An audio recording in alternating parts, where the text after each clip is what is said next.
Right, what's next on the agenda for us?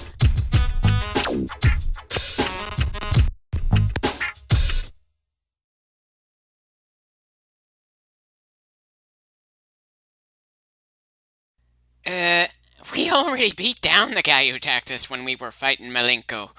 Going after Grandmaster Sexy just feels like we're attacking the other people we fought in the four-way for the sake of it. Are we going to ambush Taka after this? And good God, I know Kurt Angle has been a heel quite a few times, especially back when this game was released, but he was not the brawling type. I still remember the damn good bit where Kurt Angle and Chris Benoit had a rivalry, and Kurt notably did get a bit more brawly simply because he was getting frustrated trying to outdo Benoit in terms of technique. Hell, all the matches between Angle and Benoit worked damn well. Their styles meshed so damn perfectly together. Unfortunately, there aren't any wrestling games I can think of that make grappling action feel that damn smooth and fast. It's less of a technology problem and more of an input problem.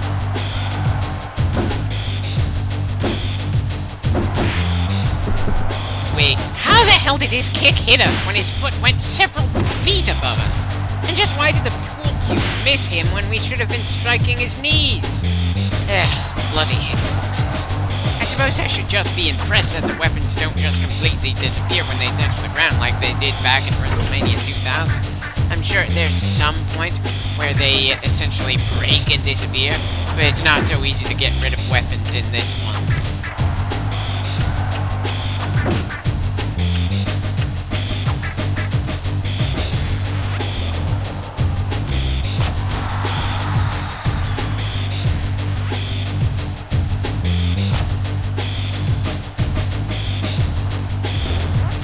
Again, our opponent just loves to Irish whip us into various walls when we're in a brawl.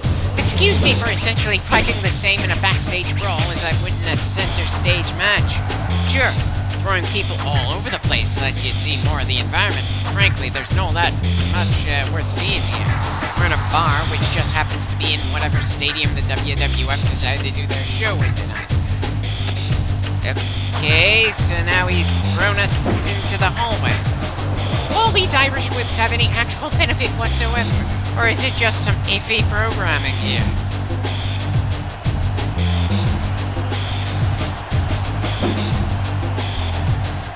Wait, so he threw me towards the audience just to throw me back into the hallway? Bloody hell, as bad as my untargeted offense can be, at least it's an actual offense instead of just showing off how many different areas the game can animate. Granted, I do appreciate that we can fight in more locations than just the ring, but can we stick with one location and fight in it, please?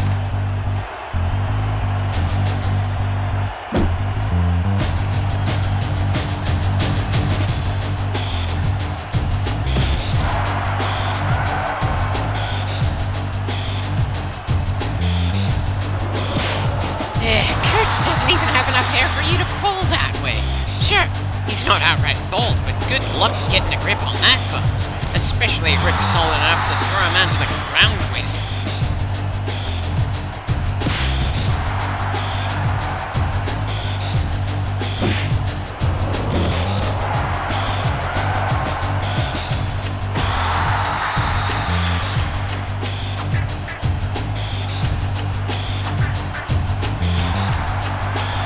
Is it just me, or does his spirit power seem to be working under slightly different rules than it did in the previous 3 wrestling games we've gone through on this same console?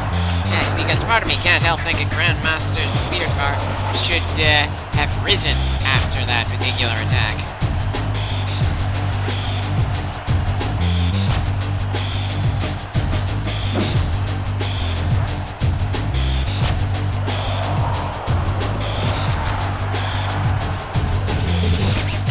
I'm pretty sure he could have actually beat us if he didn't just keep Irish whipping us all over the place.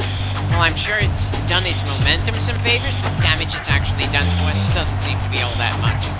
Though I could be wrong, since this game, like all the other wrestling games we've done so far, doesn't really do much of anything to convey how much damage has been done in a match as a whole, much less moves.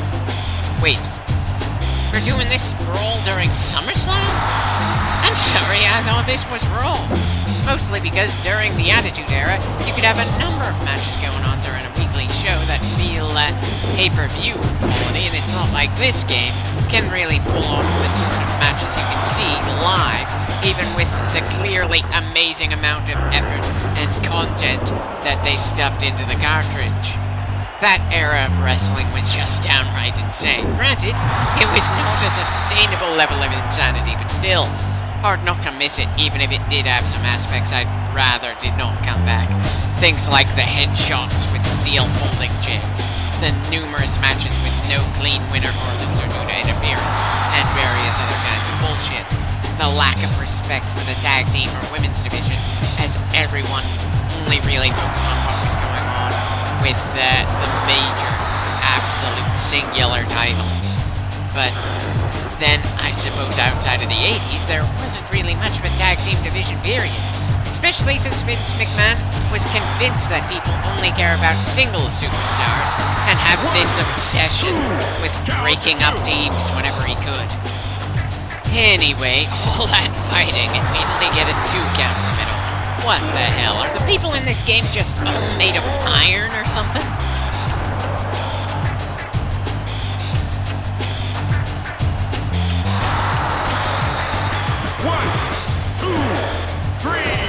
Apparently that kind of pin is just more secure.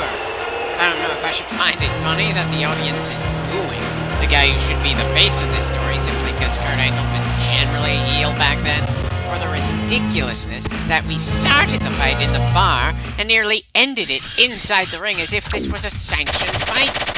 Then the match ends on pinfall and submission like any sanctioned one anyway.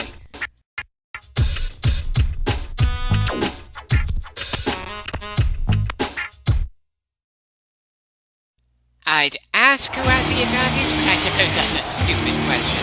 The good guys rarely, if ever, get a major advantage in storytelling, regardless of genre. And if they do, then it doesn't last especially long to help keep the tension going.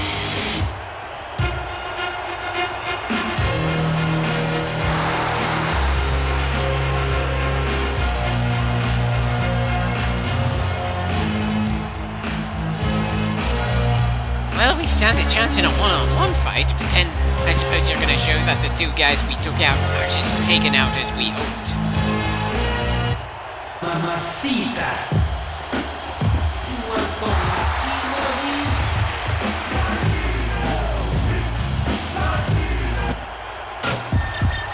Yeah. Both the guys we attacked in the back are perfectly fine and ready to attack us in the ring. I'm not liking our chances here, but hopefully winning isn't strictly necessary to make progress.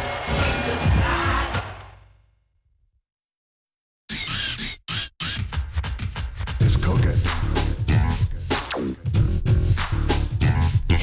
Okay, so winning is strictly necessary to push onwards. But at least it's a 2-on-1 instead of 3. Oh, son of a bitch, they don't even need to tag. They are both going to be constantly all over us. Well, it was a solid push, but I don't think we're going to take the belt from Dean Malenko. Sure, I'll go down swinging, but I'm just not a fan of 2-on-1 situations given the game's mechanics and how random it feels like the counters seem to go in our favor.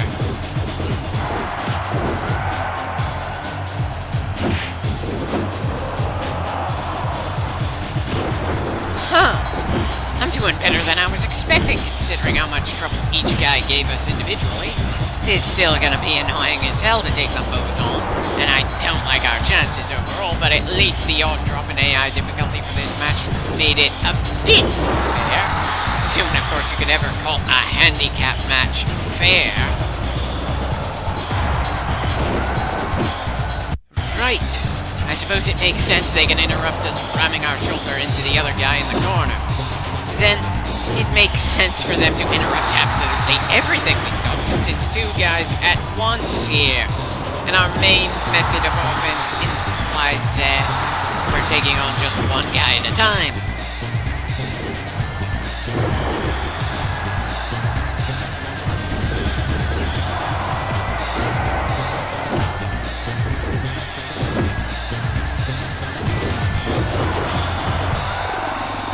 It doesn't help that it takes a second or 2 to change targets around here. but they need to just zero in on one guy all the time.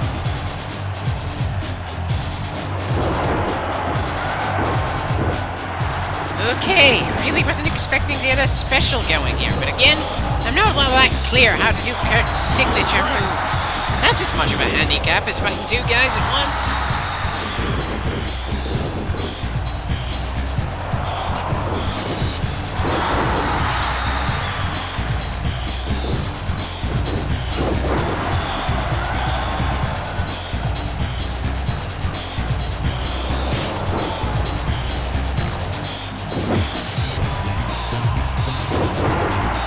And apparently their attacks are raising our spirit bar. Guess I was wrong about it not working the same way as the other games for some reason.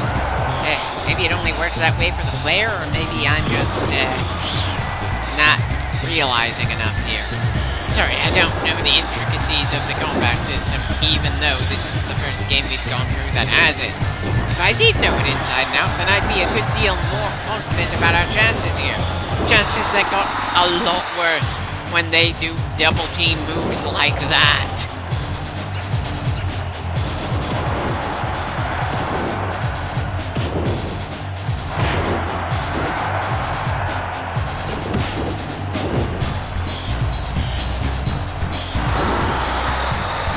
Oh, there's no way that pin would have worked anyway with his partner on his feet and staring right at us. He's just amazing here. How little confidence I feel considering the sheer amount of damage we've done so far. But again, it's not like we have any way to actually measure the damage.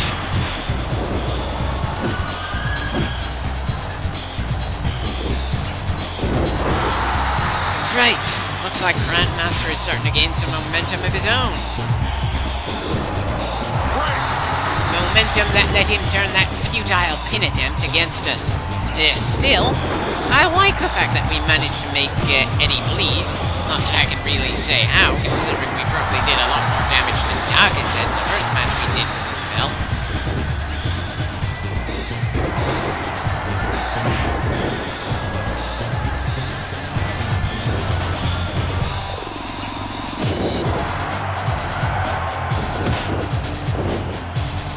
All the hits we delivered, and it barely feels like they've slowed down.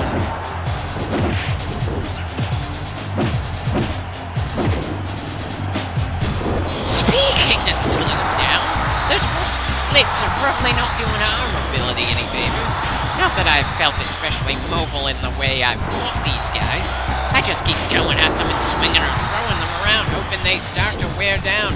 And hope is a very poor substitute for confidence.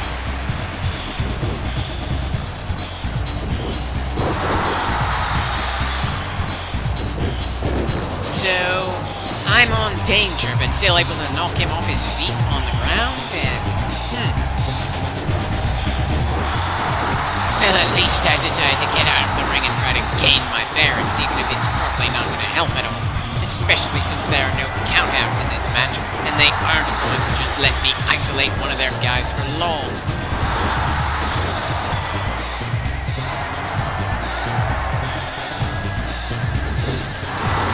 If the referee had bothered counting that, we would have been done.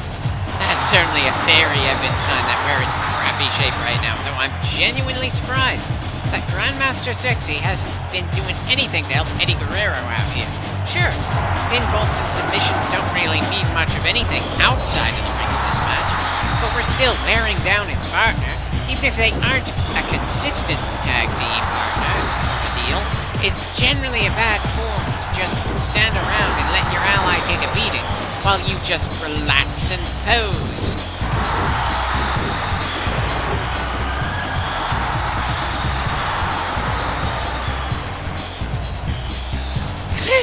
Even if the referee was bothering to count that one, it wouldn't have been more than a 2.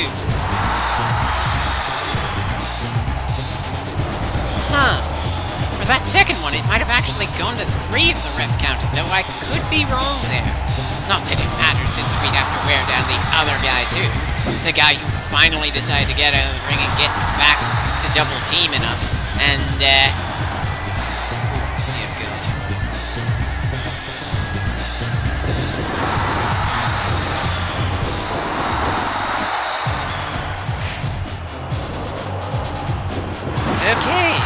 take. Looks like Eddie's gonna be the one taking a breather and doing quite a few taunts inside the ring while Grandmaster Sexy goes up against us alone. At least until I end up back in the ring where they're both gonna beat down on me from multiple angles again. I really should have used the pun that Kurt Angle is getting attacked from multiple angles, because he's goddamn outnumbered here more, but I was just too busy praying I was wrong about us losing this match. It was a pretty valiant effort though, and it's probably helped by the fact that these guys don't really feel like they're in any real hurry to finish things off here. They want the beat down to go on just a little bit longer.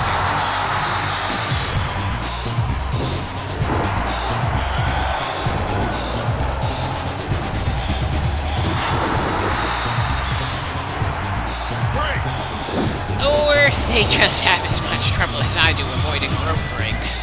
When even the AI in a game struggles with something like that, you've got a severe problem with the detection boxes for the ropes. They should be more aware of that sort of thing than I am.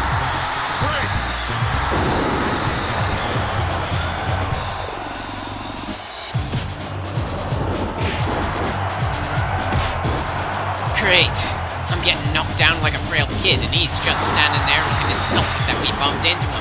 Not too sure why he'd be insulted by it, though, considering the sheer number of bumps he's taken in this match so far. Not as many as Angle and Guerrero, but still.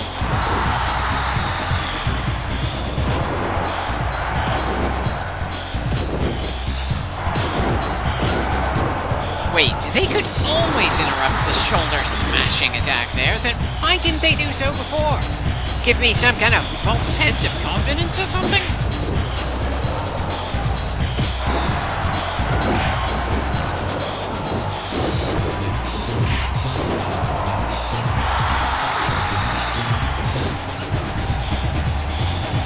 At this point, it looks like a question of which one is going to finish me off first.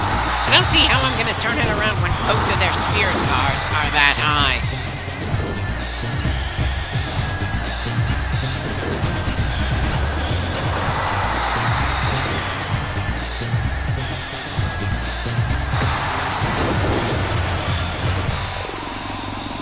Yeah, that definitely felt like a finisher.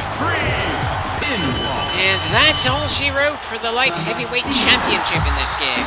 I suppose I could use our other tries, but frankly, the bit I showed was the most successful attempt I have in this handicap match. In the others, I got pinned somewhere between 5 and 7 minutes. Ah well, there's plenty of other belts to try, and getting that far for this one was pretty fun in its own right. Again, I liked the story even if I couldn't get to the end of it. Let's go for something a little easier, though, to make up for that. Apparently the women's title is supposedly the easiest in the game. Apparently it didn't bother filling in any of the percentage bars since we gave up on that belt instead of playing it to get a victory in it. I suppose that's fair. Huh. Didn't remember people dyeing their hair unnatural colors like blue was a thing in the 90s. I thought it was only something that got started around 2007. Anyway, let's start kicking some ass with China. As a kid, I occasionally got her confused with Xena the Warrior Princess. Understandable. Her face kinda has a resemblance to Lucy Lawless, especially after the numerous surgeries she had. I can't help wondering if I'd have been as much of a fan of her back then if she didn't get a boob job and have her face done. The adult me kinda wants to say no. She'd still be a breath of fresh air compared to a number of the other female wrestlers active at the time, and certainly felt easier to take seriously than some who would come after her, like Kelly Kelly. I'm not too sure about the younger me, though, especially since I was somewhere around 6th or 7th grade around 2001. I just know that most of the women's matches kind of bored me back then, as did a solid number of hardcore matches. Trish and Lita didn't start getting especially good until around 2003 or 4. And both WCW and the WWF had this annoying tendency to just grab women who happened to look good, not caring if they were able to actually put on a good show in the ring. China and Mae Young were the exceptions in terms of the looking good. Mae Young, they kinda kept as a joke character, especially for the more vulgar jokes, since for some reason she never just walked away and didn't bother doing it, even when they had her barking like a fucking dog. And China, well, She was an extremely muscular woman who knew a good amount of the basics, though when she was put up against somebody like Chris Jericho and such, it was easy to tell she was outclassed in terms of skill in the ring. I also can't help feeling that giving her a gimmick moniker like Ninth Wonder of the World was a bit of an odd callback. Calling Andre the Giant the Eighth Wonder felt like it fit the times, but China the Ninth felt like they just wanted to say, "Look, we can be progressive too," while at the same time having bra and panties matches and other such things that were utterly degrading. As a side note, I wish I could say something about how bad that backflip to an elbow to the corner spot looked. But to be fair, I have never seen it look good anywhere. But then maybe I shouldn't talk about things looking good when we're playing as a muscular woman who wasn't actually allowed to have notably thick arms in this game, compared to the other women, and beating on an old lady who couldn't even be bothered to put on a more proper wrestling outfit. Seriously, she is in her granny sweater and wearing high heels. She was not brought out here to be a serious opponent. But then most of the women aside from China weren't really treated as tough fighters back then.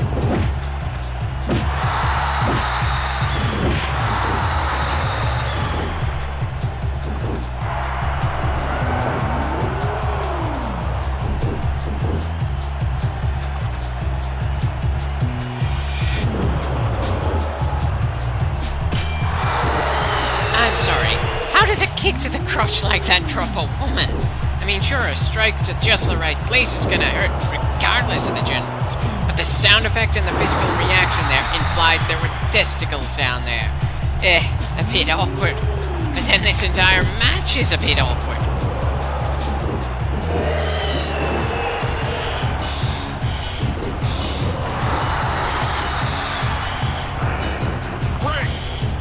Yes, that arm should be broken considering who's applying the hold to who. But I suppose that's not what you meant there. And why am I suddenly remembering that bit in Captain Marvel where the heroine attacked an old lady who happened to be an alien in disguise? 4, 5, 6, 7, 8, 9, 10. Not too sure why this game seems to love having the count-out be 20 when generally speaking count-outs happened at 10.